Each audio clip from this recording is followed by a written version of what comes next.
All LEGO games are the same, except for when they're not. LEGO Batman 2, with its open-world Gotham City and brilliant video game interpretation of Superman, was far more interesting to play than its 2014 sequel, for example, which mainly focused on some boring Green Lantern space adventures. And I love me some Green Lantern, even after the much-derided 2011 movie. The light puzzles and collectible-heavy platforming remains the same in each LEGO game, but for each worthwhile entry, there's a bunch of duff ones that are worth skipping.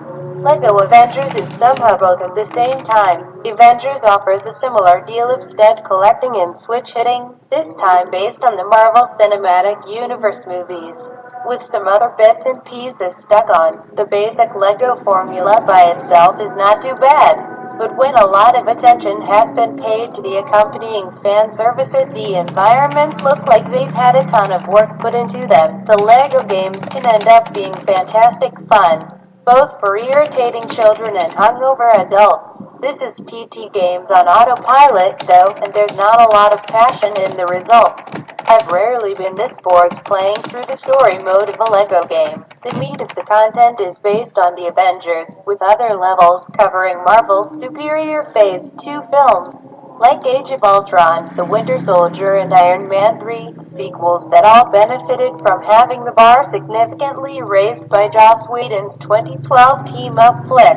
There's even a not very good flashback level based on the first Captain America featuring Cap and Bucky. The level design for the story stuff is just uninspired though, and the attempt to make the character dialogue feel authentic by using recordings straight from the movies ends up backfiring in an almost return of chef-style fashion. Problem is, they sound like they've been grabbed straight off the DVDs using Final Cut Pro and have been awkwardly cut into the LEGO cutscenes, with the series' arbitrary slapstick bolted on for good measure. Thor twats a guy with a hammer, but there's a pig there now, etc. It's unconvincing and cheapens the game more than if they just kept the characters silent like the Star Wars games did. Worse still is when the gameplay is quips mid-game.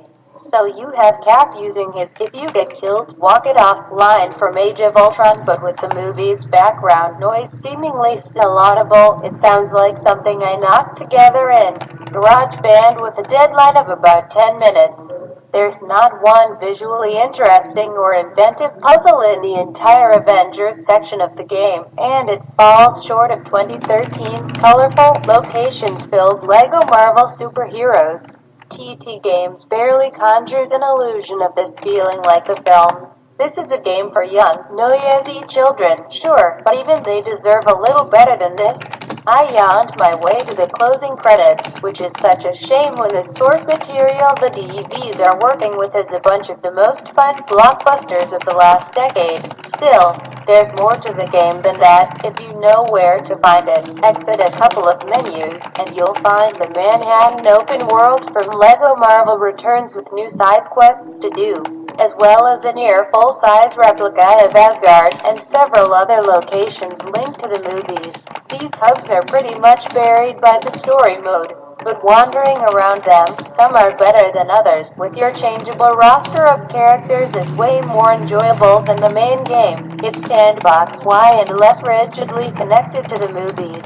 Einer Lee flew Captain Universe through Times Square. I had Bruce Banner changing into Hulk and running down Asgard's Rainbow Bridge, which, to be fair, may happen in a movie next year. Luke Cage sent me on a side quest around Manhattan, then berated me when I got beat up by Hydra agents. If I'd wanted to spend the day babysitting, I'd have stayed at home with my actual baby. It's entertaining fan service, as usual, and the characters are wonderfully animated, but the presence of the movie stuff sadly brings nothing to it. Missing, presumably due to movie studio politics, or because I couldn't find them on the map, are Spider-Man, the Fantastic Four, and X-Men, which were all present in the last game. There's some neat, nerdy choices to compensate for that, like Squirrel Girl or Jessica Jones, but they might only appeal to comic book dweebs like me rather than the children that are supposed to play this stuff. I'm reliably informed that children, when they're not being annoying, love Spider-Man, collectively. Then, there's not enough for me to recommend this over Lego Marvel Superheroes, which is usually $5 for £4 in Steam sales and has the edge with level design and fan service. Being a fan of the Marvel movies isn't enough to justify buying this as well. There's no passion in the translation from screen to game.